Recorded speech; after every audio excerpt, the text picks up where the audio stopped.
Hi, everyone. Welcome to today's talk on the management of breast cancer organized by the Thomson Breast Center and Icon Cancer Center and supported by our event partner, Roche. My name is Dr. Chu Bo Ai and I'm your host today. And we are joined today by 3 experienced breast cancer specialists, and myself included, who will be sharing with you the journey of breast cancer detection on the diagnosis and treatment to help you achieve better health. And I'm excited today that there are a few hundred participants actually register. I just want to have some interaction with you. If you think that you're excited, can you just type for me so that I know that you are able to hear me loud and clear? Just type in excited in the chat box. Let's have a look whether it works, because in the same way, later there will be questions and answers as well, so that you actually can type in your questions and answer. So let me have a look.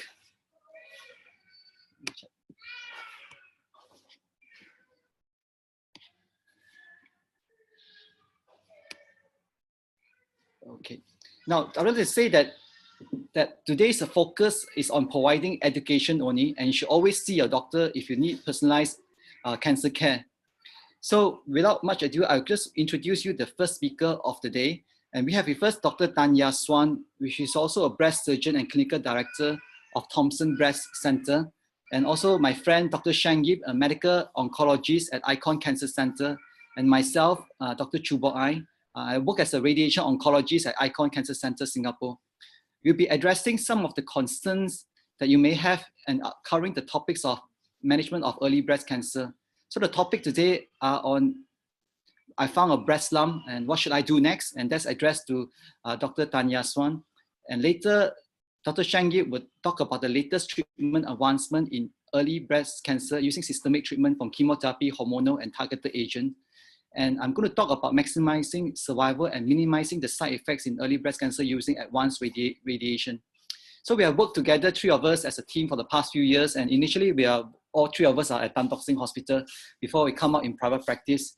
So I believe the best approach to management of cancer is always a team of doctors looking after one patient. So if you have any other questions that you want to raise, please do raise it at the Q&A time, and we'll try to answer as many questions as possible. And without much further ado, it's my pleasure to introduce my first speaker.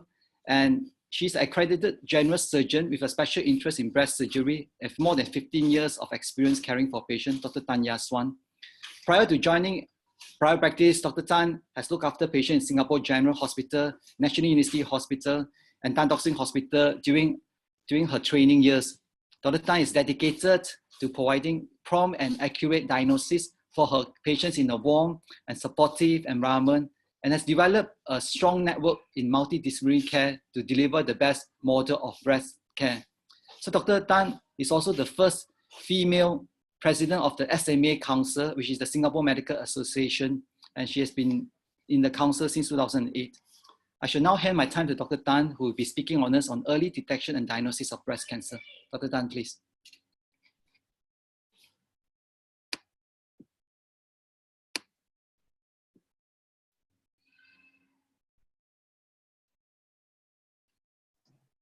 Hello, good afternoon, everyone. Thank you for spending this afternoon with us. So a lot of times, I am the first point of contact for many of the ladies who self-detected something, whether it's a breast lump, an abnormal nipple discharge, or any kind of discomfort they experience. So when they first meet me, I find that some of them are really panicky and frightened, and I hope to be able to share with you some facts about breast cancer, and more commonly, all the other lumps are non-breast cancer, to allay some of your fears. So let's get started. The first thing you do when you feel a breast lump is actually to stay calm, don't panic, and just make an appointment to see a doctor. A breast lump can be any one of the following conditions. It can be just normal hormonal lumpiness. It could be a breast cyst, fibroadenoma, phyllodes tumor, a fat necrosis, a lipoma, and finally, cancer. So what exactly is inside the breast? The first layer on the outside is skin, and of course, there's some fat, which varies according to our own body shape. The breast tissue itself has a certain lumpy quality to it. And if for some of the ladies here, you might notice that as your menses approach, it feels a bit more sensitive, a bit harder and lumpier. And after the bleeding has stopped, it tends to soften. That is a normal response of breast tissue to hormonal changes. Then below that, we have the muscle and the rib cage. So a lot of ladies come to me sounding very frightened and say they have very lumpy breasts. I would like to reassure everyone here that lumpy breast in itself is really normal, and that is the texture of breast tissue itself. As mentioned earlier, during the menstrual cycle, from normal breast, some areas, some of the milk ducts will swell a little bit to form tiny little water cysts. And for some ladies whose changes are very persistent, they might even have a biopsy to confirm it's nothing serious. And all of this spectrum of changes are within normal. For some ladies, the breast cyst doesn't disappear after the menses, but keeps on accumulating the fluid. So it becomes a larger lump and you are able to feel it. So this happens for any lady who's still actively having our periods, and they become less common after a lady has entered menopause. So when you do feel a lump like this, one of the ways that we do is to put on an ultrasound, and something that's very smooth and round and black color implies water, and this is definitely benign. Whether or not we need to do anything depends on the size, the location, and whether it's causing you any discomfort. Fibroadenomas are another common non-cancerous lump that's common in the younger age group. These are very sensitive to normal hormones. So during puberty and during pregnancy, these lumps tend to grow in size. So all that's needed is a closer monitoring. The fibroadenoma in itself doesn't transform to a cancer because it comes from a different cell compared to a cancer cell. But sometimes if the lump is next to a milk duct and that duct has a cancer, we find that the lump seems to be larger. A biopsy will confirm which portion is the cancer, and then they proceed for treatment. So if you do have a fibroadenoma, do you need to remove it? Usually no, unless it keeps growing and growing, or you keep feeling it and you get really distressed by it. In a small group of patients, this kind of fibrous lumps are a separate category called phyllodes tumor. So this kind, they tend to grow really, really fast and double in size rapidly, such that we have patients who present with a huge lump like this out of fear or out of misunderstanding. So even when it's so big, such lumps are usually not life-threatening. They are locally aggressive, that's the medical term. All it means is that it grows very fast within the breast area. Less than 10% would be the kind that spreads to other parts. So we don't actually call this breast cancer. This is a very specific kind of tumor called a phyllodes tumor. Fat necrosis literally just means dead fat. So we do have some patients who can share a very definite story where the child, the grandson, kicked them in the breast area, or ran into them, or they tripped and fell and knocked the chest against the hard edge. What happens after that is the blood supply to the fat gets disrupted, and the fat sort of died. And then it comes as a painless breast lump. Mammogram and ultrasound should be able to tell us that it's just dead fat and we leave it alone. Fat is a different problem here. So lipomas are fatty lumps that can happen anywhere in the body. When it's within the breast, ladies think of cancer. But again, the mammogram and ultrasound will tell us that it is a non-cancerous lump. For some patients where there's some nerve fibers within it or more blood flow, it's a lot more sensitive, so they request for surgery. And of course, this is what most patients are worried about, breast cancer. So when you do feel a breast lump, what happens next? When you see me in the clinic, the first thing is actually just a thorough conversation to assess your risk of having cancer. Age is actually the most significant risk factor.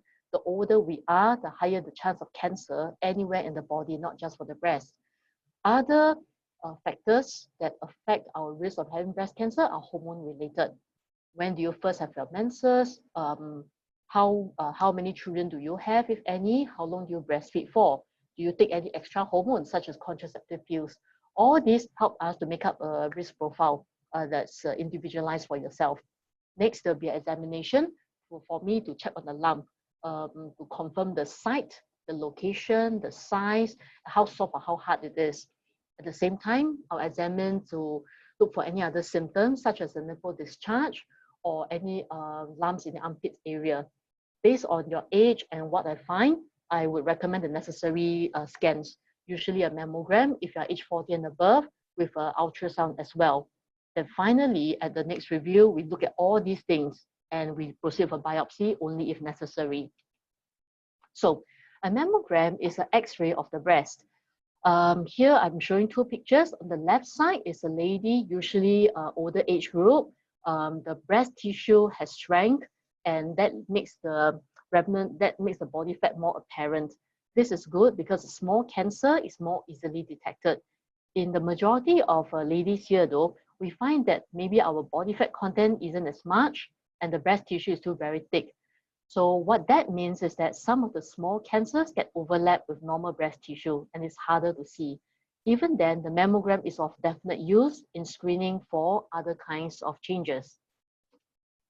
So in ladies with a dense mammogram, a lot of times we'll add on an ultrasound. And ultrasound uses ultrasound wave technology, same as that for scanning babies, to study the lump. So it is radiation-free and it is safe. So this picture shows we're able to see the size and shape of the breast lump, as well as check the armpit area for any abnormal lymph nodes.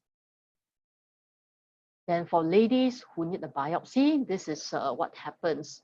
If you're not familiar with the procedure, let me explain. It is done in the clinic, usually under local anesthetic.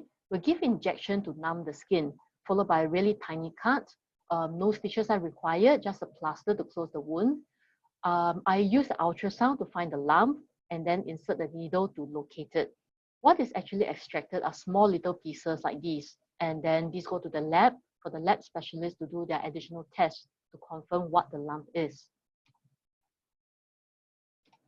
During the biopsy, so this is the device I use in the clinic, the ultrasound on the Android phone.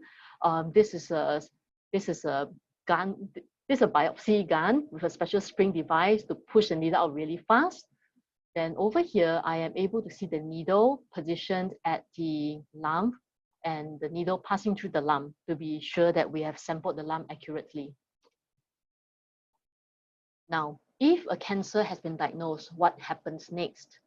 The lady will need to go for staging scans. This is to check whether the cancer has spread to any other parts of the body. There are a few different kinds of scans available. The one commonly done in our practice is the PET-CT scan. In addition, based on the specimen that we have, we instruct the lab to do additional chemical testing to check for these three main components: ER, PR, and HER2 status. This will tell us whether that cancer cell is sensitive to certain female hormones or whether there's a need for additional treatment to suppress the growth. After that, my role as a breast surgeon is to initiate the discussion on the treatment options available. Some patients are suitable for surgery first, followed by chemotherapy. Some patients will need chemotherapy first, followed by surgery. For some patients, they will need additional radiation therapy. Finally, for a group of ladies who have cancer spread to other areas, they go on a treatment path called palliative treatment. There's seldom any need to make an immediate decision on treatment. I strongly recommend my patients to see the relevant specialist to discuss the pros and cons before deciding. So that would be someone like myself, a surgeon, a medical oncologist, as well as a radiation oncologist. There usually isn't any rush, as I said, but of course, don't delay. Taking a few days to a few weeks to get all the logistics planned out and to discuss with the family on the best option is all right. But of course, don't wait for months later to embark on treatment. So a staging scan, we sometimes tell patients it's like going to a space machine. So you lie down flat, the X-ray department will give a little injection, and then you enter a little tunnel. What it does is to give you a 3D X-ray of the body. Some examples I show here. Over here, we see an image of the heart with a small lung, with a small lump in the lung. If a patient has a confirmed breast cancer, this is worrying for a spread to the lung. And this example here shows a very large right breast cancer, and the whole purpose is for us to do the surgery planning. In this patient, the cancer is so big, it has gone into part of the bone. This patient will need chemotherapy before proceeding with surgery. In this patient, we see multiple lumps in the liver. So this, again, in a patient with a confirmed breast cancer, this represents spread from the breast into the liver. Then when we talk about additional chemicals, all this work is actually done by the lab specialist, and that's a whole different subspecialty in itself. They use different chemical staining to determine the ER, PR, and HER2 status. Then what I discuss with the patient then is the kind of surgery. In treatment of the main breast cancer, some patients will need a whole breast removal, also known as a mastectomy. This can be done together with reconstruction for the younger ladies, or rather the healthy ladies. Age in itself is not a strong factor. In some patients, they are suitable for partial breast removal, also known as a wide excision or a lumpectomy. During the same surgery, most breast surgeons will also check the lymph node for any spread. So if the ultrasound is normal and there's no confirmed lymph node spread, we do a procedure called the sentinel lymph node biopsy. Sentinel means a guard. So the theory is that the guarding lymph node should be able to capture any abnormal cancer cells. And if this is normal, we assume the rest of the lymph nodes are normal. In some patients, if the first guarding lymph node is affected and there's cancer spread, it is still wise to remove all the visible lymph nodes, and this is known as axillary clearance. So the factors that make us decide which which surgery to choose, there's a few things to consider. The main thing is actually the size of the cancer, which part of the breast is it in, and even how many cancers does the lady have. We do have some patients with more than one cancer within the same breast, and for them, they might need to have a whole breast removal instead of a partial breast. Next, genetics analysis is getting more popular now, and having a genetics test done before the surgery may help. If someone does have a genetic mutation, they are suitable for doing a preventive surgery to remove the normal breast as well, so as to prevent future second cancer. Additional things that we consider are the personal health, lifestyle.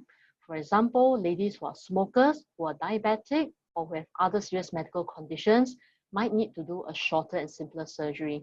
Then for some ladies who are in some kind of service industry with tight-fitting uniforms, or ladies who are not, who don't have a life partner yet, they might choose to have the reconstruction or partial breast removal so as to preserve their own natural breast and shape.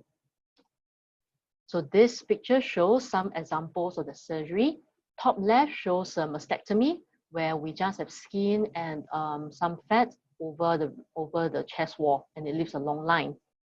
The bottom picture shows a lumpectomy with an axillary scar. So we make a scar over where the tumor is, and another one to check the lymph node. Then the last picture shows a lady who had reconstruction. This type of reconstruction was actually a tram flap, muscle and fat taken from the tummy area. So with that, I conclude my talk. Thank you very much.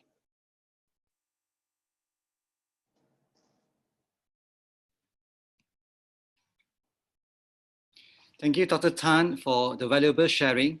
We have some questions for you actually, because they've been asking in the Q&A. So I'm just going to present the questions to you, and hopefully you can answer some of them. So one of the questions was asking if my mom has breast cancer, should I start screening early? Thank you for the question. So among specialists, the family history is relevant, and perhaps to share a bit more with the audience here, the family history that's more significant will be first degree relative and also the age at which the relative had the cancer. So if your mother had cancer at maybe say above 50 years old, there's a good chance it might not be genetic, but it could be just related to old age. So your risk of cancer may not be that much higher. Okay.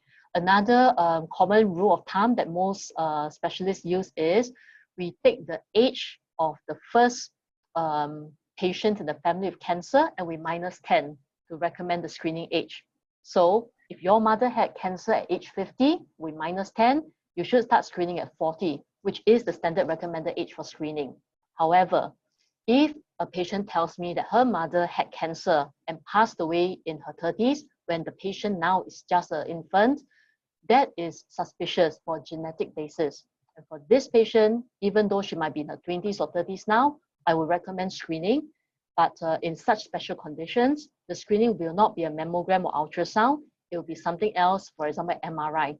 So for any of the audience here who has a family history and not quite sure what to make of it, good to schedule an appointment with any of the doctors to discuss further your risk.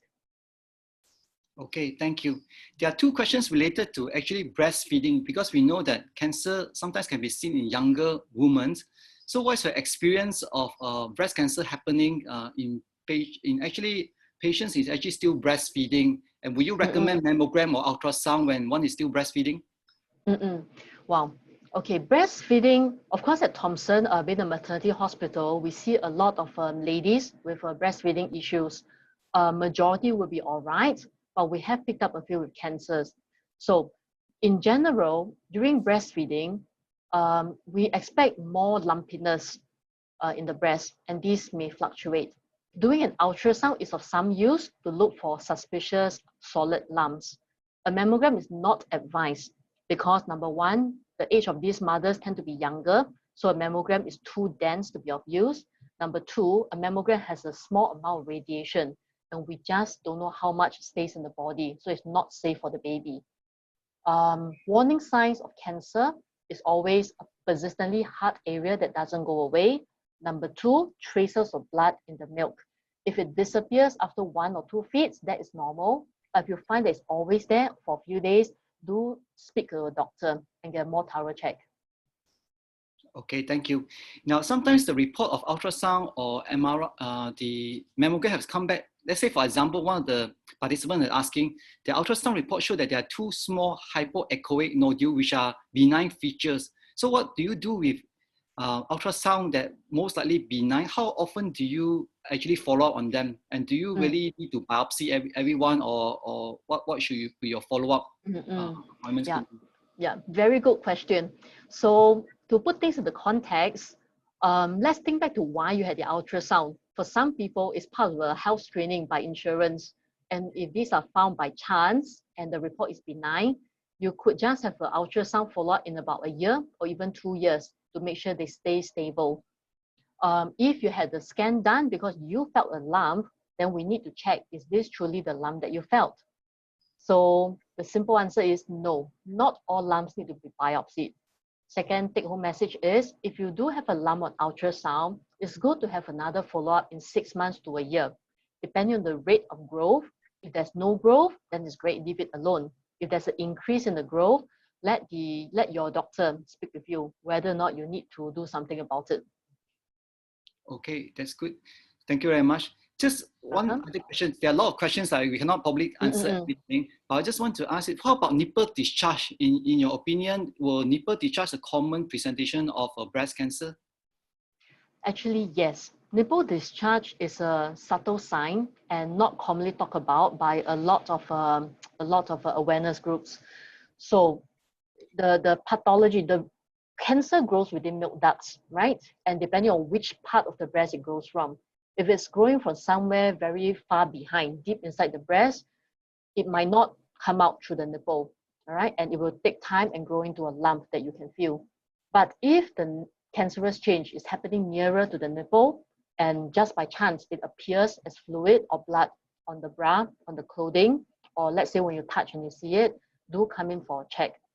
Our whole idea of early detection is to try to catch cancer in the very early stage, as a stage 0 DCIS cancer. Then that gives us the best chance of curing the cancer. Okay, thank you very much.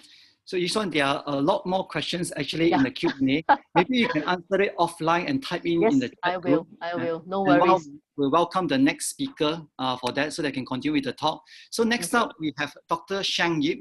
Dr. Yip has over 10 years experience in clinical practice in medical oncology. He passionately believes that caring for patients with cancer involves caring for their physical, emotional, and spiritual health. And with kindness and compassion and providing each of his patients with the best evidence medical treatment. Dr. Yip was a consultant in medical oncology at Johns Hopkins, Singapore. At that time, he was based at Tan Tock Seng Hospital from 2011 to 2015. And so he specialized in breast, urogenital, gastrointestinal, lung cancer, and melanoma. So he was in charge of the Tan Tock Seng Oncology Clinic previously, and was the principal investigator of multiple clinical trials during that time. So Dr. Yip is currently a fellow of the Royal Australian College of Physicians and also the Academy of Medicine, Singapore. I will pass the time to Shang to share about his latest treatment advancement in early breast cancer. So I pass the time to him now. Dr. Yip, please. Thanks, Dr. Chu. All right, let me get my screen on. Okay. All right, good to have everybody here. And I have to say, every time I do a talk on the weekend, I'm always amazed as to how many people turn up. And I'm especially amazed that, at the start of phase 2, when everybody should be going out and celebrating, we have like over 200 people at home listening to,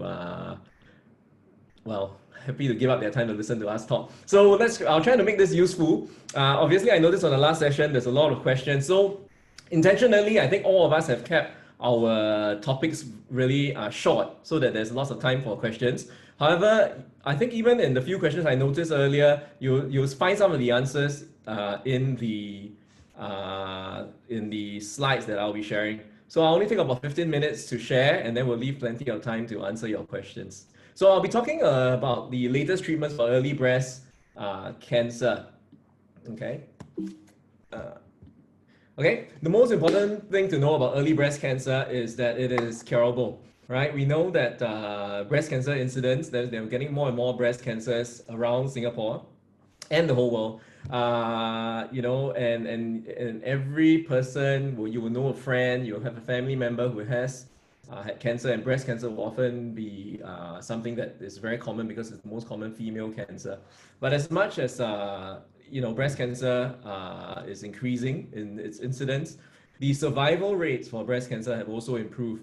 And we now know that almost up to more than 90% of early stage breast cancer patients are cured. So that's something to be very positive about, and that's probably why a lot of people like Dr. Tan, Dr. Chu, myself, I have to say we particularly have a passion and enjoy looking after breast cancer patients, because it is one of those cancers that has made so many advancements and is generally curable, especially when it's caught early. Now, in order to do that, as Dr. Chu mentioned, it's a multidisciplinary thing. So it requires people like, I think one of the questions I saw was, do you need chemotherapy, radiation, surgery? And often it's a combination of all three in order to cure the cancer. You rarely, for breast cancer, will you need only just surgery or only chemotherapy, and often it's a combination of all different disciplines, which is why today you have a medical oncologist like myself, a radiation oncologist like Dr. Chu, and a surgeon like Dr. Tan, who you've just heard. So, and these are like I said, these are the treatments that you often need for most patients with breast cancer. You'll need surgery, radiation therapy, chemotherapy, and often hormonal therapy. But today I'm going to be just focusing on my section on what a medical oncologist and why you might have to see a medical oncologist. So what a medical oncologist may offer a breast cancer patient is hormone therapy. So majority of breast cancers are driven by hormones. So we still use hormone therapy. We've used it for about 40 over years to help manage breast cancer, and we continue to use that a lot. We also have a newer type of treatments, things called targeted therapy, which is not chemotherapy, but treatment that is very much very accurate, doesn't kill the good cells, and targets only the cancer cells, hence the name targeted therapy. And then, of course, everybody, without me having to talk too much about chemotherapy, everyone knows a bit about chemotherapy. It's still an important part of the treatment of breast cancer. So we still continue to use it. But I'll talk a little bit more about most of them I'm going to talk a little bit about today. So the first one we should talk about is chemotherapy, right?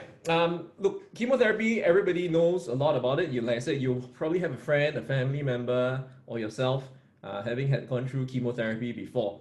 But I think today I'm just going to be giving you updates on changes in the way we treat breast cancer. So it's very important to think about chemotherapy or rethink the way we give chemotherapy, because there are some things that have changed the way we give chemotherapy for breast cancer patients. And the most important thing is really this. I think over the last 5 years to 8 years, there's really been a push to say that I think we're using a bit too much chemotherapy. Why? Because about maybe 20, 30 years ago, everybody was terrified of cancer. So if you see a patient with cancer, you want to throw everything at the cancer. You want to do whatever you can to beat the cancer. So we gave really strong doses. Really, almost everybody got chemotherapy, whether you're stage 1, stage 2, we just give the chemotherapy because number one, we didn't have a lot more other than chemotherapy to give. And number two, we were just afraid that, we don't want this cancer to come back. So we probably used a lot of chemotherapy in the past. But in the last few years, what we've done is to see, is there ways that we can cut back? Maybe patients will still be cured with a bit less chemotherapy. So a lot of research has been going into this, and thankfully the results have been good.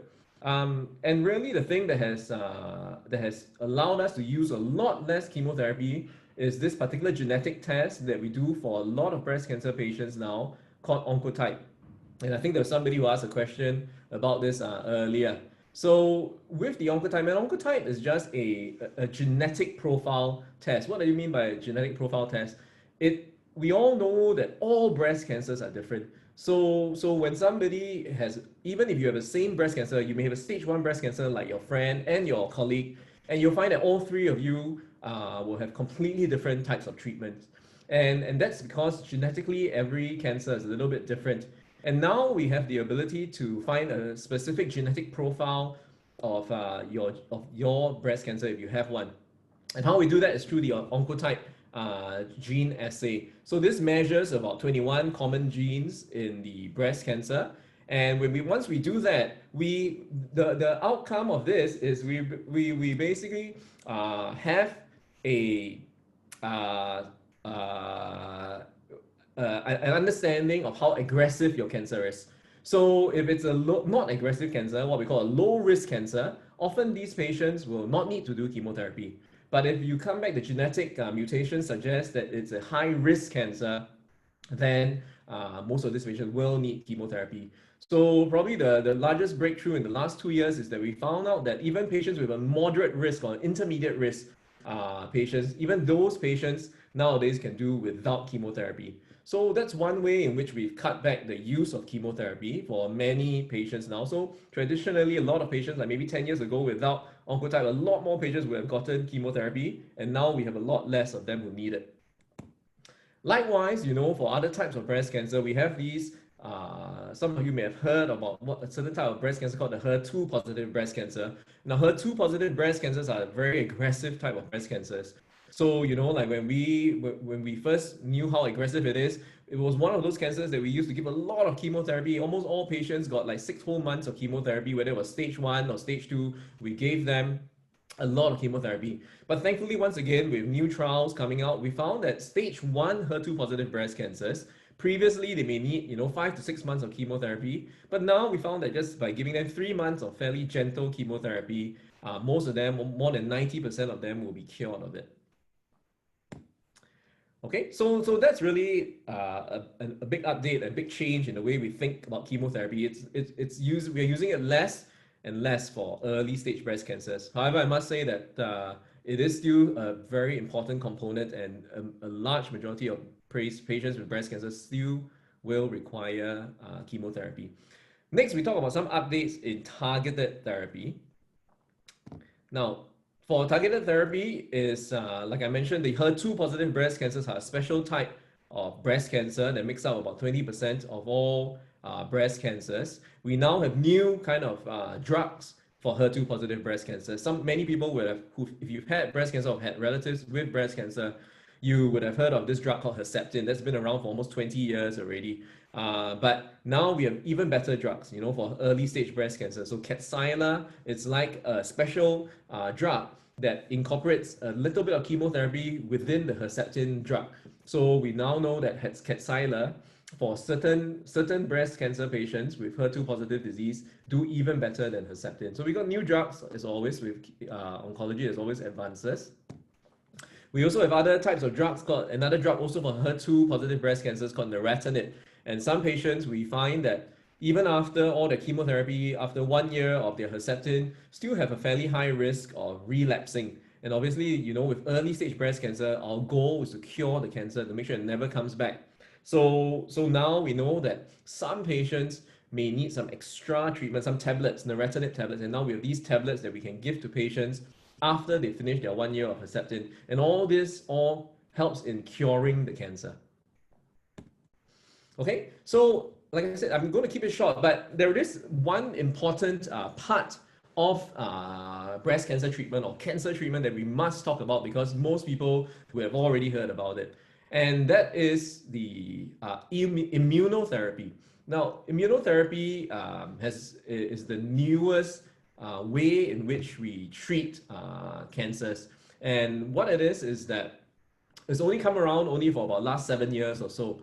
And finally, around sometime last year, the two professors who invented immunotherapy were awarded the Nobel Prize for immunotherapy in cancer because of the incredible breakthrough it has provided for many, many patients. Basically, immunotherapy has allowed us to cure some stage 4 cancers, which we couldn't cure. The best example of a stage 4 cancer that used to be incredibly very, very, very difficult to treat and terminal almost was melanoma, a type of very aggressive type of skin cancer, which is very common, especially in places like California and Australia. And stage 4 melanoma used to be, if you get it, you would be dead within 6 months to 12 months. And now, because of immunotherapy, many of these patients who have stage 4 melanoma are actually cured of it. So previously, like 10 years ago, they would have died within 6 months. And now many of them, once they get immunotherapy, actually are completely cured of this cancer. So how immunotherapy works is that and that's what excites most patients, because it kills cancer cells by activating our immune system. So unlike chemotherapy, targeted therapy, which go into your body and directly kill the cancer cells, immunotherapy doesn't do that. It actually it's still a drug and an infusion that goes into your body. But what it does is that infusion then finds your immune system and stimulates your immune system. So it activates your immune system, and it uses and harnesses your own body's immune response to search for the cancer cells and kill the cancer cells. So we found now, because we've used it now for about 7 to 8 years, that it's effective for many types of cancers. Of course, because it doesn't kill the good cells, it has much less side effects compared to chemotherapy. And like I mentioned earlier, most important of all is that previously incurable cancers, we're now seeing long-term remissions or even curable, making it curable. So that's what makes it, and that's why those guys won the Nobel Prize. Now, why, however, I put it as like why I've very rarely ever shared about immunotherapy in any lecture for breast cancer is because, unlike other cancers, breast cancer has really trailed behind, so it's like immunotherapy in the usage for many cancers like skin cancer, lung cancer, kidney cancer. We've been blazing ahead for many years, and we who have been looking after breast cancer patients have felt very left behind. because we've tried it for our breast cancer patients and found that it didn't work. They did trials for it and found that unfortunately it was all very, very disappointing. For some reason, breast cancer just doesn't seem to respond very well to immunotherapy, unlike many other cancers. So, you know, many of my patients ask me about immunotherapy, and often I will tell them that there's no point using it years ago. So breast cancer, immunotherapy in breast cancer has really been lagging behind compared to its use in a lot of other cancers. But until now, you know, and so finally, you know, we have something, and I think that's what's exciting. So sometime around the end of last year, we finally, and this was very exciting, you know, when all these results were published, when we found out that there is now a immunotherapy drug that works well for early stage breast cancers. And it's a drug called pembrolizumab. It's one of the earliest immunotherapy drugs. It's probably still the one that's most commonly used. And now we found that if we give pembrolizumab or Keytruda for early stage triple negative breast cancer. Now, triple negative breast cancer is one of the most aggressive types of breast cancer, you know, and it's still probably of all the early stage breast cancers, it's probably still the one that's hardest to cure, hardest to treat. But now I think that this is changing. The game is changing a lot for early stage breast cancers for triple negative, because we now have shown that immunotherapy works only for this group of breast cancer. So we used to always be disappointed or a little bit worried if we see patients with triple negative breast cancers, but I think that's going to change, because as of last year, this trial showed that it's a complicated slide, and I don't expect you to understand it, but you hear what I'm saying. It basically, if you add immunotherapy to chemotherapy for triple negative breast cancer, it greatly improves the response rate of the chemotherapy. So what that means is that if we just gave the immunotherapy alone without the chemotherapy for breast cancer, it probably won't work.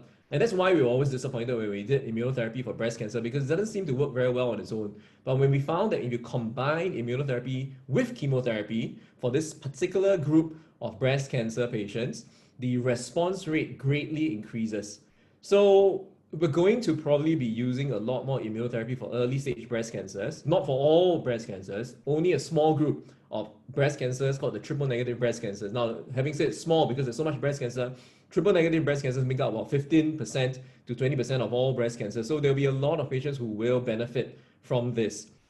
At the moment, this trial, because it was only just published recently, immunotherapy is still not FDA approved for use yet, but I think it's only a matter of time. Once the trial results mature, this drug will be a new way in which we can treat breast cancers, and it's particularly a particular group of breast cancers that were notoriously more difficult to treat compared to a lot of the other cancers. Okay, so like I said, I have intentionally kept my talk a bit shorter, so we have plenty of time for questions.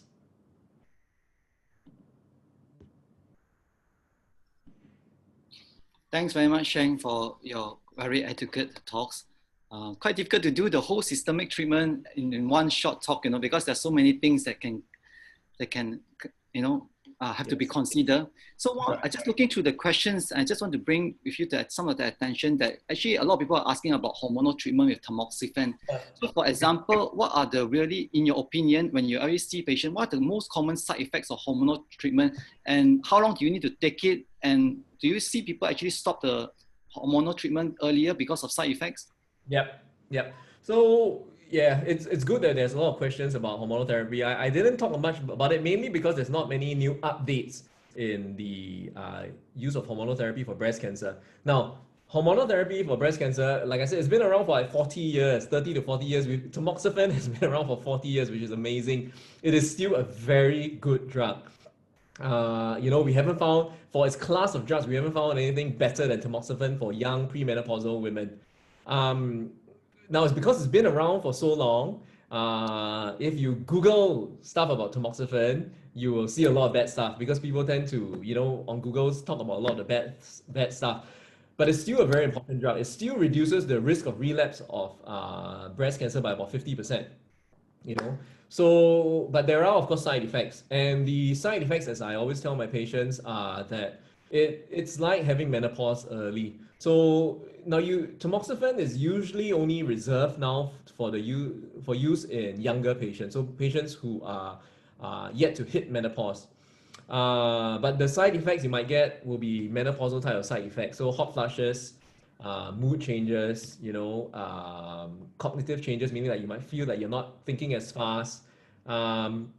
Some women get weight gain as well. So those are the typical kind of side effects that you will get with menopause. Now, if you don't tolerate it well, there are other options. So sometimes we can switch to other types of treatments, and obviously there are what we call the aromatase inhibitors like Femara and all that. So sometimes your oncologist will talk to you about, if you don't tolerate it well, we'll switch it. And then in terms of duration of treatment, in what I tell all my patients is you just got to be prepared. You generally will need to take it for at least 5 years. Some will need to take for 7 years, and some will need to take for 10 years. So that all comes back down to what your risk of relapse is. So that's where the oncologist will tell you and guide you, but it's 5 to 10 years duration. Okay, that's great. Now, the other things that a lot of people are very worried about side effects of chemotherapy, and some of them actually worried that chemotherapy kills good cells as well as cancer cells. And also they're worried about this other condition called chemo brain, and also the other risk factors. What do you think of chemotherapy? What's the general things you want to advise on the participant? Yeah, look, so chemotherapy, right? Like I said, we all know that chemotherapy is not easy. The typical side effects are hair loss, tiredness, nausea, and your immune system drops. So it is not an easy thing, which is why even us as oncologists, we will not recommend chemotherapy unless we feel it's absolutely necessary. So if your risk of relapse is high, our goal as doctors, right, all of us, the surgeons, the medical oncologists, the radiation oncologists, our goal is to make sure you never have cancer again. And so chemotherapy is only advised for those patients who we know are at high risk of relapsing. If we feel you're at high risk, then you have to weigh up the benefits versus the side effects. And so we know that the benefit is there, that if we give you chemotherapy, the risk of you ever getting cancer again will drop. And so we'll walk you through, we'll hold your hand and help you through that difficult period. But there will be a difficult period where you have to go through all the side effects. Having said that, nowadays, the side effects are much better to tolerate because the drugs are better. And obviously the supportive medicines are better, meaning that the nausea medications are better. And for women who are afraid of hair loss, we have things like called the CoCap to prevent the hair from dropping. So there's things like the supportive side of things have also improved. So chemotherapy has become a little bit easier to tolerate, I must say. Okay, that's good. Thank you very much. Actually, there's another question. This is a more specialist question. How about Zometa? Or what is the role of Zometa in? Zometa is a very specific role for only postmenopausal women. So if you already hit menopause, some doctors will recommend giving Zometa, number one, to strengthen your bones.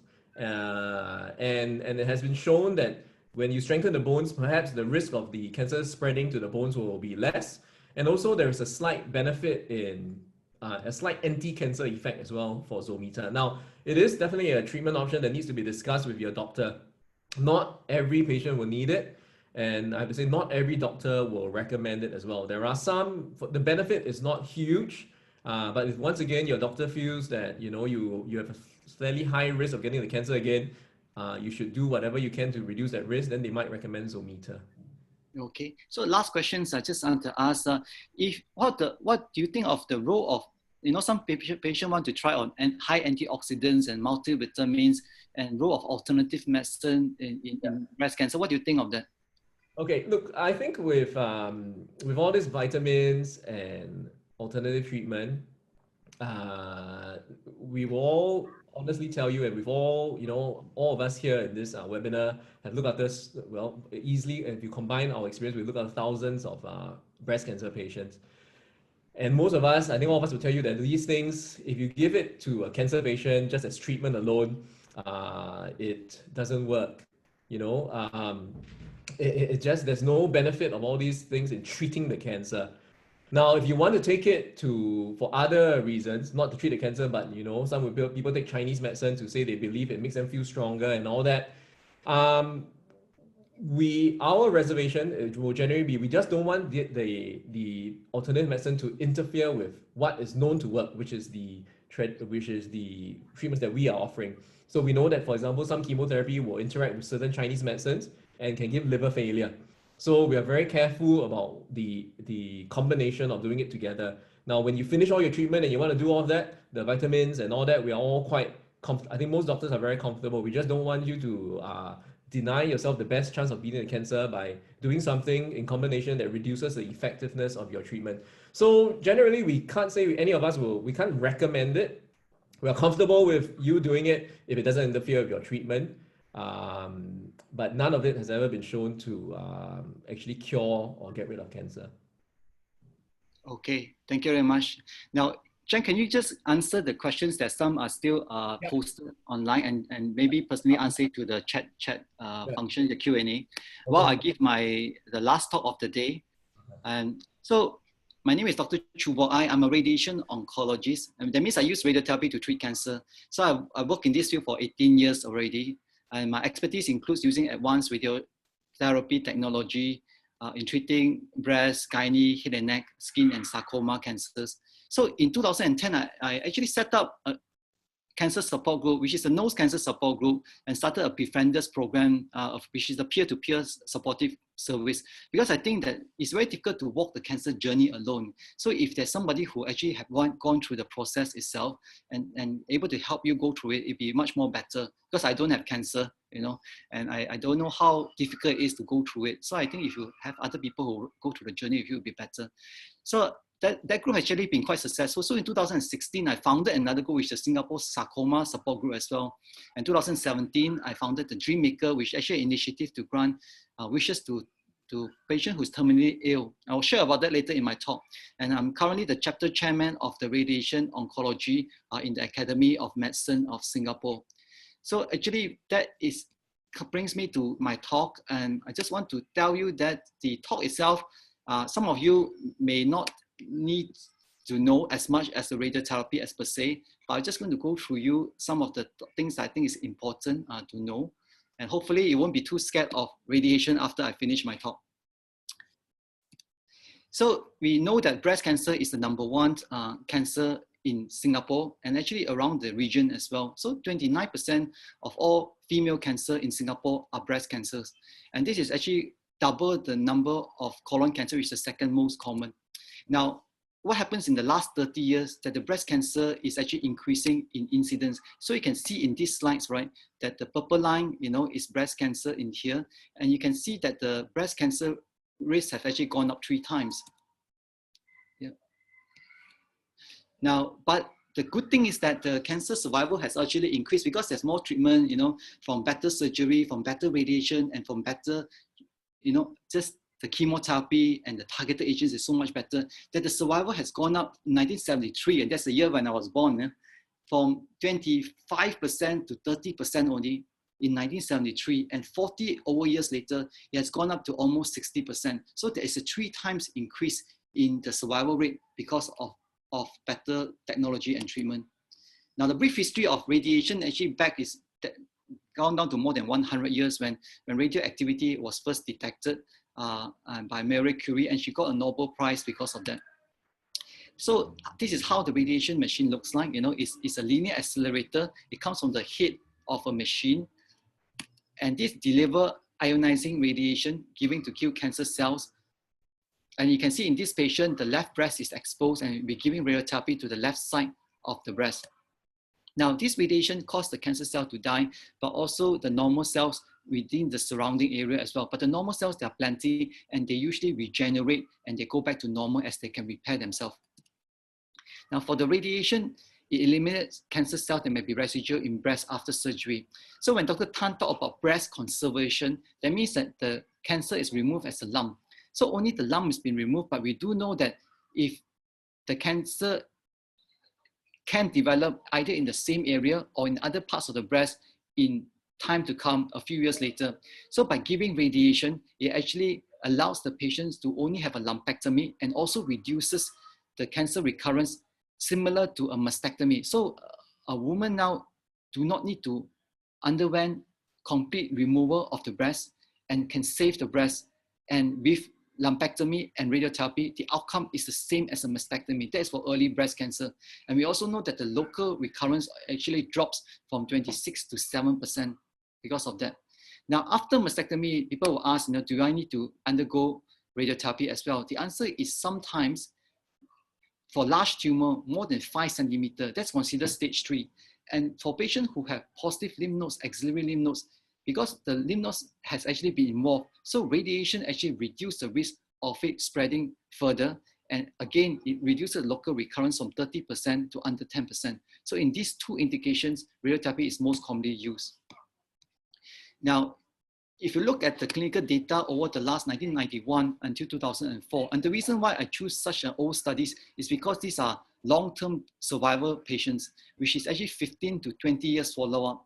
And the data have suggested that whatever the baseline risk of cancer relapse, radiotherapy reduces it by half in the breast and wherever the radiotherapy has been targeted. So multiple clinical trials have shown that there is local failure rates has improved with radiation. You can see that in this local failure rate has actually all improved. Now that transpired to actually a survival benefit of here, you can see that 5% and actually increases more benefit if there's a lymph nodes involvement as well. And that actually goes up to about 7%. Yeah. Now, how do we do radiotherapy is that we need to use a small permanent tattoo on the chest wall because radiotherapy is actually accurate. The accuracy is less than 5 millimeters. So every time when the patient had radiotherapy, we must make sure that wherever we aim is accurate and targeted. And the CT simulation is done just about 1 to 2 weeks before the start of radiation. And this is what we will get. And we can see that the lung areas and the heart area and also the bilateral breast in this CT simulation scan. And with that, we'll draw where we want to aim the radiotherapy. And you can see that this is the left breast that's been drawn on the red color and yellow color. And this is where we want to aim. The pink color area is where the lumpectomy scar was and where the previous cancer was. So this is the area we want to aim is to treat the whole breast and with a higher dose at the lumpectomy area. And sometimes when there's a spread to the axillary lymph nodes in the armpit, we also give radiotherapy to the level 1. You can see L1, L2, L3, L4. This is the regional lymph nodes that is involved in the radiation for breast cancer because there is a risk that the cancer can spread to this area. And sometimes they already has spread to the axillary lymph node. So we need to cover it and we can actually still cure patients and reduce the risk of relapse. Now, how often do you need to do radiotherapy? After breast conservation, which means that usually it's about 3 to 4 weeks. And each time you come is about 10 minutes. It's a consecutive 5 days a week. And the reason why we do it over 3 to 4 weeks, because every day we have to give the radiotherapy slowly. If you give radiotherapy too fast, the skin reaction is going to be quite bad.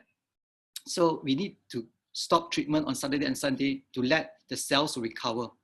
So this 3 to 4 weeks is standard worldwide wherever you go. And radiotherapy is given to a radiotherapy machine. And when you actually come out from the radiation, you are not radioactive. So you can continue to work and actually drive while on treatment. I can say that can work. And the reason is that radiotherapy is only targeted to the breast area. So you will feel well enough actually to go back to the office work and you do not have to worry about infection risk. You don't have any hair loss, no nausea and vomiting, unlike some of the systemic effect of chemotherapy. So patients do feel quite well while on treatment and you will not be radioactive and interact with children if you have young children at home, interact with pregnant ladies, and there's no restriction on food and drinks. Now, the common side effects is that the skin is the most commonly affected. It's because it's like radiotherapy to the breast itself will hit the skin first before it goes deeper into the breast. So the skin will become red after 4 to 5 weeks. And sometimes the skin will peel off, but just like sunburn, it will actually get better after a few more weeks. And usually the breast go back to normal after 3 to 4 months completely. Just there are a bit of mild breast swelling, which is actually temporary, and a bit of dry cough. Now the permanent and uncommon side effect is that the skin gets a bit more dry later on, and you need to use moisturizer on a longer period of time. The lung gets a bit of scarring, and the small risk of rib fracture, less than 1%, and small risk of secondary cancer, which is again about 1%. And if there is a heart inside the radiotherapy field in the left side of the breast, and sometimes the heart get a bit of increased coronary events, which means the heart get radiotherapy, and 1 to 3% risk of actually have heart problems later in life. Now, these heart problems is actually what reduces the survival of patients. And for me, I am actually reducing the radiotherapy to the heart. In this patient, you can see that the heart, which is actually the bigger heart here, this area. So the heart is inside the radiation field in the complete redness, So a lot of heart is inside this patient. So in this patient, although the patient can be cured of breast cancer, but 10 to 15 years later, and the heart, will have some toxicity from the radiotherapy, and the patient have higher risk of getting heart attacks and heart failure. Now, to do this, now the technology that we use an active breath hold technique, what it means that a patient has asked to take a deep breath in for about 38 seconds. And while they're holding the breath in, the radiotherapy is given. Because when you take a deep breath in, you move the breast and the chest wall away from the heart. And that is the thing that we see here in this slide. You can see that there's a free breathing and a deep inspiration breath hold, that the heart, which is actually in this lump here, is no longer inside the radiation field as we breathe in and hold the breath while radiotherapy is being given. So this is called active breath hold technique.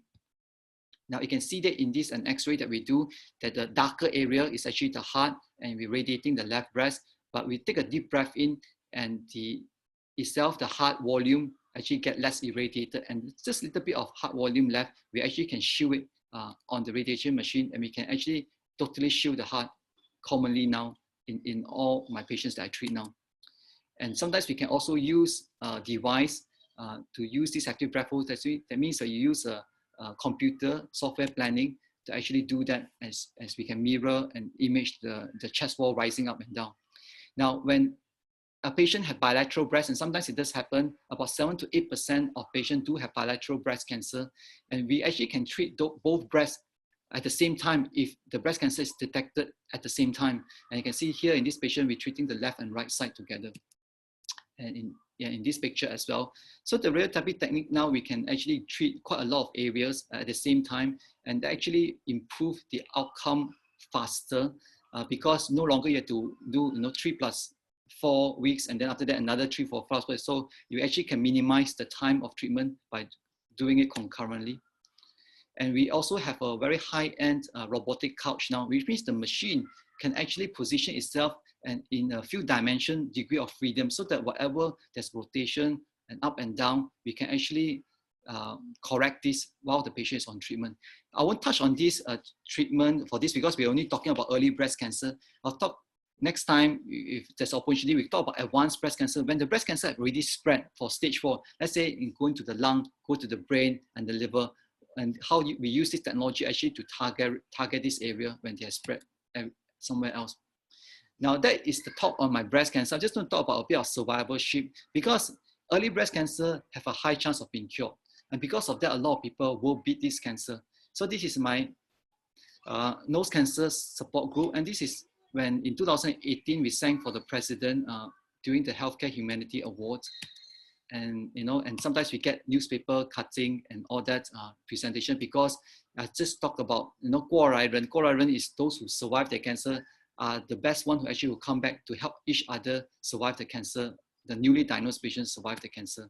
And we go on radio, in Malay, in Chinese, and quite a lot of people are now more aware of breast cancer. So October is a breast cancer awareness month. So sometimes we have the opportunity to go on radio and TV to talk about these things. And actually we make a lot of friends and make a lot of, these are all cancer survivors, by the way, beside the DJ, Anna here. The others are actually, both of them are stage 4A nose cancer, and they're alive and well. And actually they become my friends.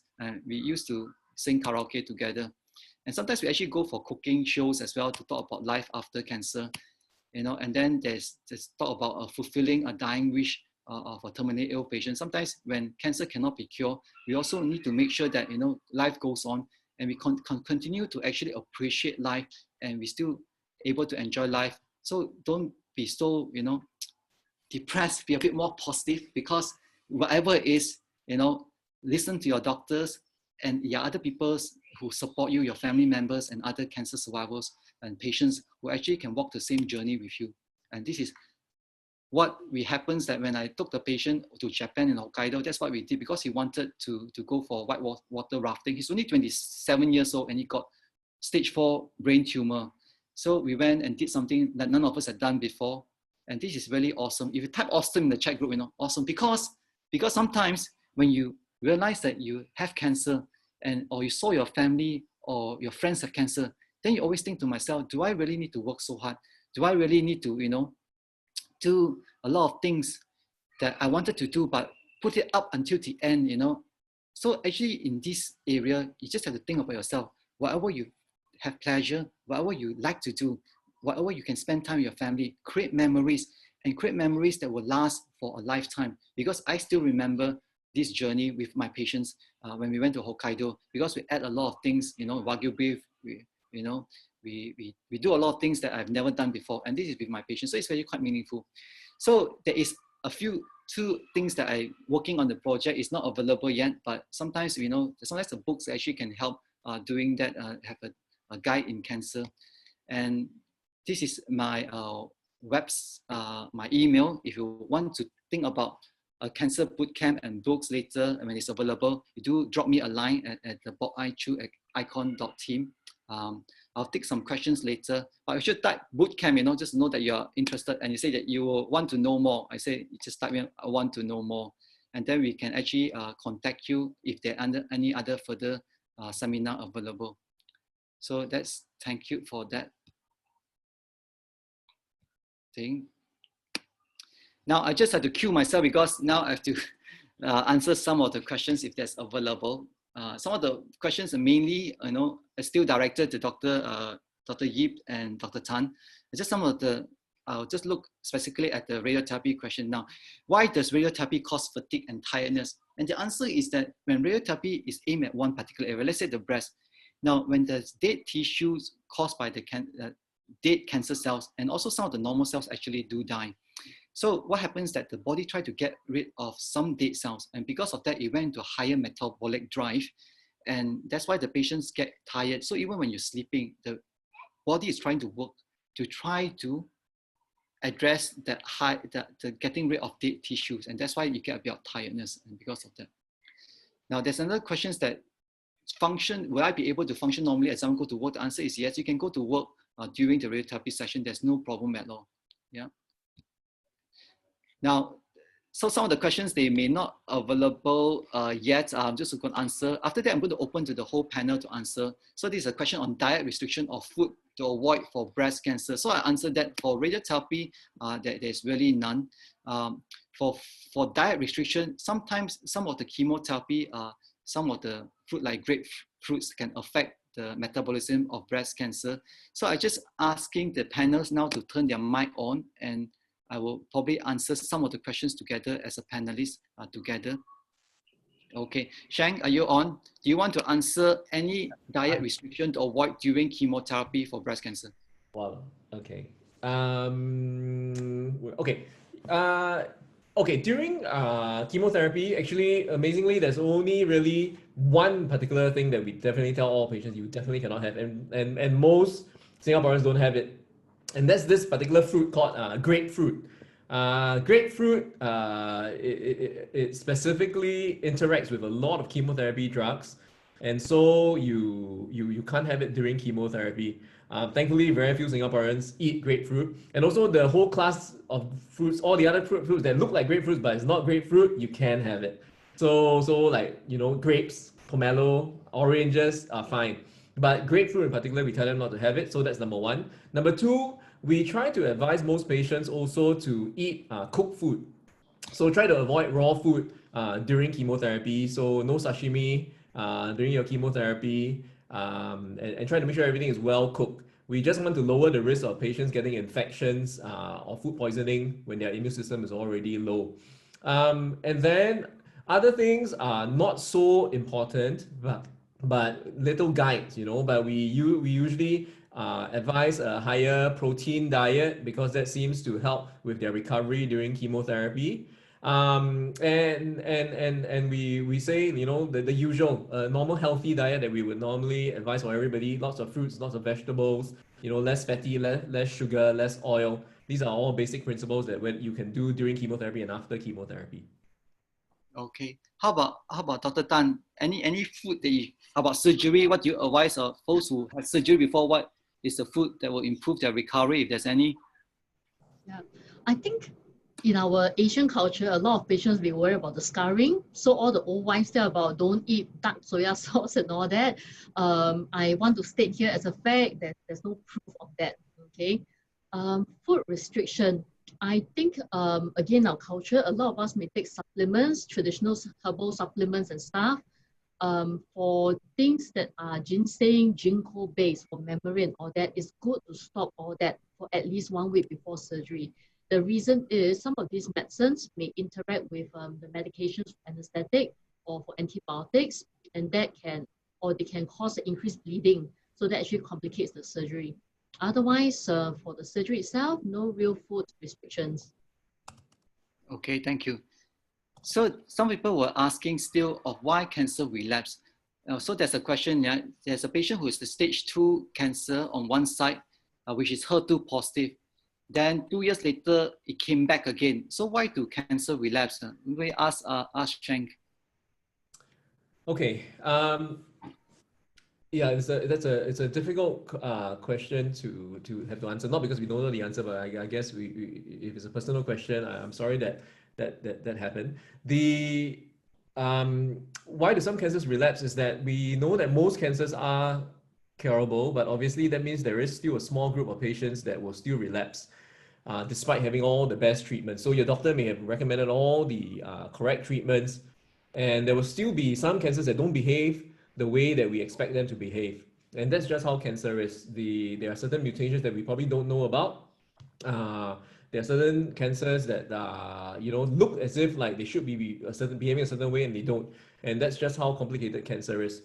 So despite our big advancements in how we treat, there will still be a proportion of cancers that will still relapse despite having had the best treatments and the patients having behaved themselves, done all the best things. There will always be a small group of patients like that. Now that number is getting less and less for early stage breast cancer, but it's still there. And so that we will only get to zero relapse when we are able to actually find an amazing way of curing all cancers one day, and hopefully we're taking baby steps towards that. How about Yaswan? What do you think of lumpectomy and mastectomy? Some people worry that if I don't remove the whole breast with lumpectomy and radiotherapy, there's a risk. Have you seen many relapses after normal lumpectomy? And will a patient relapse after mastectomy? The breast is no longer there. Why do they relapse then? Have you seen it? So I think this question came up in the Q&A once or twice. To help the audience also understand, when cancer comes back, I think of it as there are two ways it comes back in. One is within the breast, or rather, one is within the breast, one is a new cancer in the opposite breast, and one is the original cancer coming back to other parts of the body. So when, in terms of choosing the surgery, that will affect whether or not the cancer comes back to the same breast. So between a mastectomy and the white excision with radiation, in the long term, the risk of cancer coming back to anywhere in the body is about the same, right? Correct me if I'm wrong, right, Dr. Shu? But for local recurrence, that means whether the scar area has cancer coming back, the white excision radiotherapy has a slightly increased risk compared to mastectomy. This is a very simple, logical reason. When we do a mastectomy, the technical step is such that we leave it as 皮包骨, so only the skin and a bit of fat covering your bone. There's hardly any visible breast tissue left. With that kind of a removal, almost no breast cells is left for a chance for cancer to grow back. So over a period of 5 years or 10 years, only a handful of patients will have cancer coming back within that flat skin. Compared to the white excision with radiation therapy, despite the best surgery technique, despite the best radiation therapy, perhaps about 5% of patients may have a small cancer coming back around the scar area over 5 years. So in that situation, if we do diagnose a cancer recurrence to the breast, what I do is to do a whole body scan to confirm there's no spread elsewhere.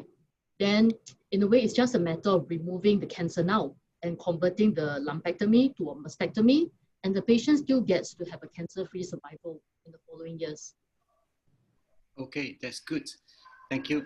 Now, Shane, I want to direct your questions. Sometimes people are still asking, when do you really need to decide how you decide to give patient chemotherapy or not? Let's say for stage 1, you talk about oncotype. How about stage 2 and 3? Yeah. So the general principle is we look at how aggressive the cancer is and what's the risk of it relapsing. So how do we decide how aggressive a cancer is? So we look at two things in general. One is obviously the stage. So if you have a more advanced stage cancer, even as early stage, like if you have a stage 3 breast cancer, almost all stage 3 breast cancers will need chemotherapy because they are more aggressive and a higher risk of the cancer relapsing. Stage 2, a lot of stage 2 breast cancer patients will also need chemotherapy, but some can get by without it. And then for stage 1, most stage 1 breast cancers will not need chemotherapy, but some will still need it. Now, so besides stage being the one quite important, the second thing is then to look at the type of breast cancer. As you know, there are different types of breast cancer. We can mention a few briefly. I mentioned a few briefly earlier. There is the hormone-sensitive type of breast cancer. There's the HER2-positive breast cancer and the triple-negative breast cancers. The more aggressive types of breast cancers are cancers like your HER2-positive breast cancers and your triple-negative breast cancers. Usually for HER2-positive breast cancers and triple-negative breast cancers, even if you catch it early, like stage 1, you will still need chemotherapy. So usually there will always be a team, the surgeons, the radiation oncologists, medical oncologists, we come together to decide exactly who are the patients who need extra treatment. So same as just as how I would decide who needs more chemotherapy. Some likewise, Dr. Chu will see a patient to decide and look at the similar kind of things to decide who needs more radiation treatment. So we look at these two main things: the type of cancer it is, the type of breast cancer it is, and the stage of the breast cancer. Coming to the stage, maybe I'll just ask Yaswan, just how do you stage breast cancer? Because some people are asking, is PET scan necessary to stage patient? Yeah, so I think it just happened that, as a surgeon, most of the patients start with me, right? And my practice is to warn cancer patients that among the specialists, we have a very defined way of defining stages. So I actually share with them the medical knowledge of something called the T, N, and M status.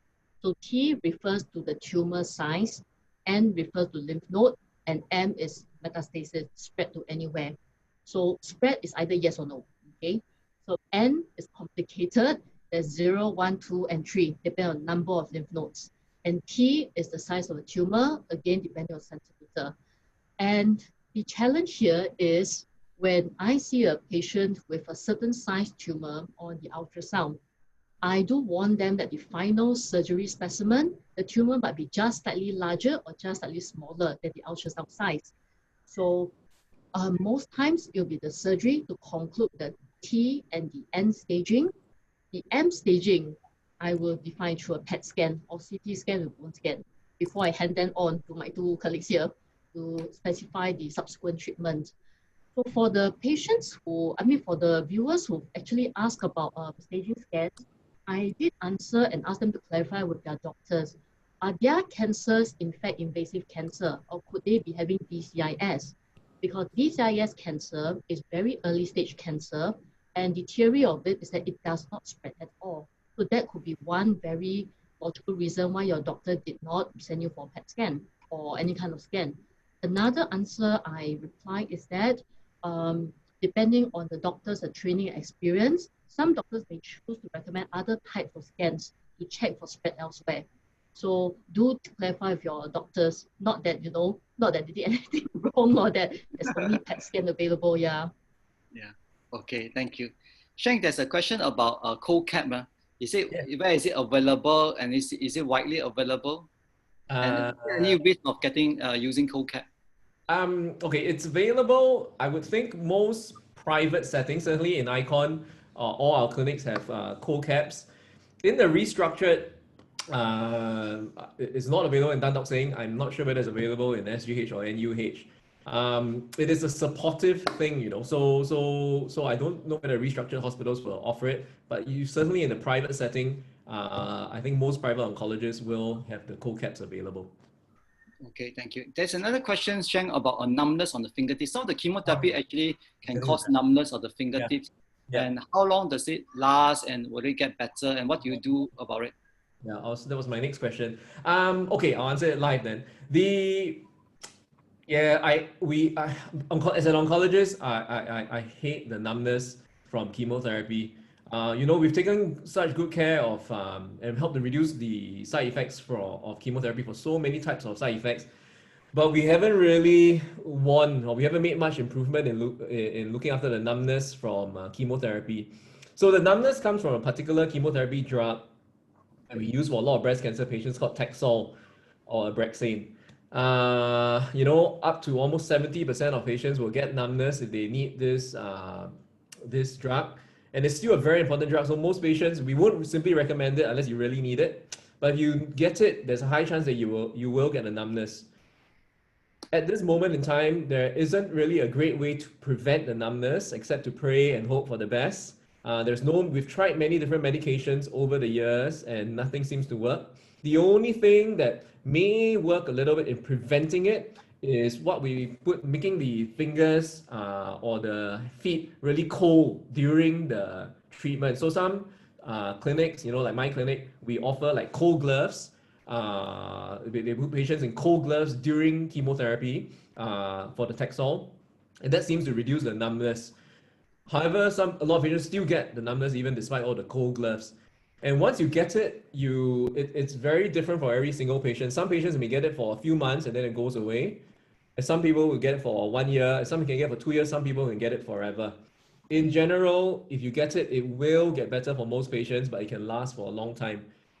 We try many things like vitamin B to try to reduce it, and some people may need to reduce the numbness, and also things like some specific numbness tablets like Lyrica. But we have to be honest and say there isn't a fantastic way of treating the numbness at this moment. Now, there is something on the horizon. There are some new trials of some new drug that's probably going to come out in the next few years, and it looks promising. And so hopefully in a few years' time, this will not be a problem. But right now, still a problem. Okay, thank you. Now I'm going to answer a few questions about radiation.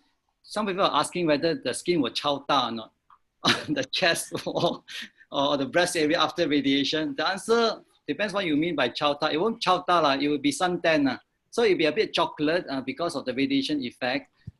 What happens is that I recommend regular, like something like aloe vera or moisturizer. You can use QV cream, aqueous cream, which is Cetaphil, Physiogel. And there's a new medication called Strata XRT, which is specifically licensed, specific indication used for this. So you can ask your oncologist, radiation oncologist about this specific cream. But most of the time, the radiotherapy dose is actually not too high to cause irreversible skin changes. It doesn't. So actually, you all get better. Just take it as like a suntan, you actually improve with time. But sometimes, if the chest wall is actually quite thin, there are more people also susceptible to radiotherapy. So different people have different skin setting in the sense that their sensitivity is different. So majority, I would say that all my patients do recover from this skin reaction. So don't worry about it. You will get a bit uncomfortable, but you will get better. Now, the other thing that I can answer is that, do you take soya products and dairy products and antioxidants? So these are very common questions in that. Probably I'll ask the panelists as well, but I'll answer it first. For me, it's just about everything must be in moderation. There is actually no proof at all that if you take a very, very high amount of soya or dairy products, you will get it. The reason is because why that actually comes on is because sometimes, there is a bit of estrogen, which is called phytoestrogen in some of the soya products, and produces a mild estrogenic effect. But the estrogenic effect on it is actually very, very mild. Unless you consume a huge amount every day, it shouldn't cause a problem. Now, if you have an ER positive tumor, actually you are using tamoxifen or Femara to block it anyway. So actually, I say that, don't worry too much about it, a little bit. And the same thing that is now durian season. I just add durian, by the way. So anyone, you like durian? I'll ask you to type durian inside. But actually, sugar, does it fit cancer? The sugar actually itself, now, and you take in sugar, the body regulates it and reduces the amount by producing insulin. Now, we do know that for patients with diabetes, there's a 2 to 3 times higher risk of getting cancer. It's because there's dysregulation of this sugar control. But if you're a normal person, you don't have diabetes, and you take sugar, in little bit of sugar, and the body will actually reduce the sugar quickly in the body by producing insulin. So actually, for myself, I've stopped taking any processed sugar for a long time. I don't take any sugar in my milk, in my tea and coffee at all. So that is my personal preference, because sugar is not good, especially processed sugar. But sweet things, sometimes, you know, take in moderation, but don't take too much. But don't worry too much that you say that from now on, I'm not taking anything sweet, you know, that is actually significant reduction of your quality of life. Now, how about your panelists, you know, Yiswan and Shang, you know, you all can answer, what do you think about sugar? I know Yiswan likes to take ice cream, correct? Yeah. I Well, like to eat ice cream. how should I put it? I think I am fortunate in that, of course, I myself, I don't have cancer yet, touch wood, but I am also quite realistic. I think in our modern life, the kind of processed food we eat, even radiation from computers, radiation from the sun, I believe I will get cancer at some point in my life. All right. This is not being pessimistic, it's just being realistic. So in balancing a treatment for cancers, the other thing is to learn how to enjoy life and appreciate life. So yes, everything in moderation. I'm plump, but not fat. I don't think I'll ever be so stringent to control my diet 100%, but I will try my best not to take extra things that will do harm. So in relation to soybean, I've always jokingly tell patients how much tau pok, tau gua, tau hui can you eat for it to trigger cancer, right? If you're taking Mr. Bean once a month, once a week, that amount of soy should not cause any harm. But for the Chinese vegetarians, if their only source of protein is from soy, I do caution them to perhaps substitute some other kind of protein inside, such as lentils, chickpeas, just to reduce the soy content. No true evidence base, but just to spread out the exposure. Okay. Shang, what do you think? Do you take any sugar? Yeah, look, I don't take much sugar, like you, Bob, and but I don't do sugar not because I don't really believe that the sugar, so what I'm saying is if you avoid sugar completely, you may still get cancer. So I don't reduce sugar just because trying to avoid cancer.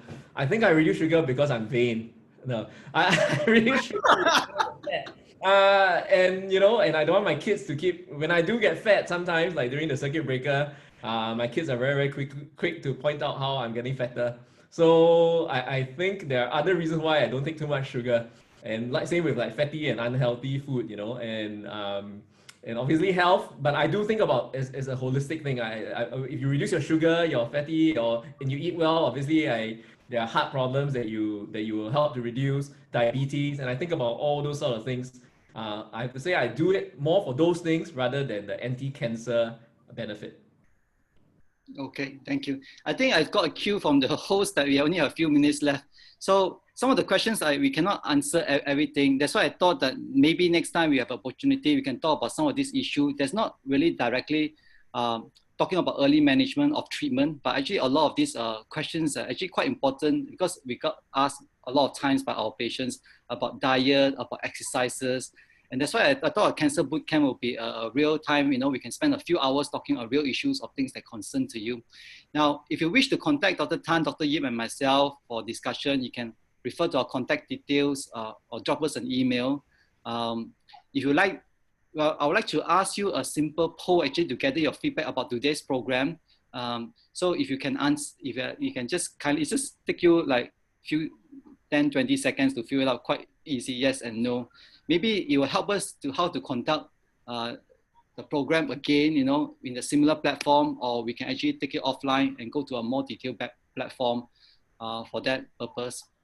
So our next webinar, we're thinking of doing it on the management of advanced breast cancer, no longer on early, because advanced breast cancer, let's say for surgery, may involve some plastic surgery as well. And then advanced breast cancer also means that we have to treat liver cancer, spread to the liver, the bone, and all that, and radiotherapy, what it can be done to that. So there's another talk altogether. So if you're interested in subsequent sessions, and do indicate in the poll, that you actually see on your screen now. I just like you to fill it up. I hope that you find the session actually quite enjoyable. I've learned quite a lot because sometimes when we have to ask questions before we know the answers, and sometimes I learn from my colleagues as well because I don't know everything. But with the shared experience, we hope we can learn from each other. I also continuously learn from my cancer survivors and my patients how they actually look after themselves during that. They actually share with me a lot of recipes. You know, you want to know what food to eat during cancer. You know, you join my cancer bootcamp. I share some of the recipes with you. And with that, you know, with the poll, just continue to fill it up. I'd like to thank the management of Thompson Breast Center and Icon Cancer Center, who also was our event partner, which is Roche, and that they help us do a lot of things at the back end to make this possible. I'd like to thank two of my colleagues. Actually, we worked together as a team many years ago in Tan Tock Seng, and we're still working together now. We hope that you will have enjoyed this talk and learned something. Do drop us some email if you want to know more. But we have tried to answer as many questions as possible. But sometimes the question will not everything be answered. There are many webinars available. So hope that you can actually join other webinars as well if necessary to learn more. But we are all friendly and available. So I want to wish everyone good health and a great week ahead, and hope that all of you have enjoyed today. So we're on time, 3:30. That's the end of our webinar. Thank you very much for attending. See you. Thank you. Okay. All right. Have a good day, everyone. Bye-bye. Enjoy your phase 2. Yes. Go shopping.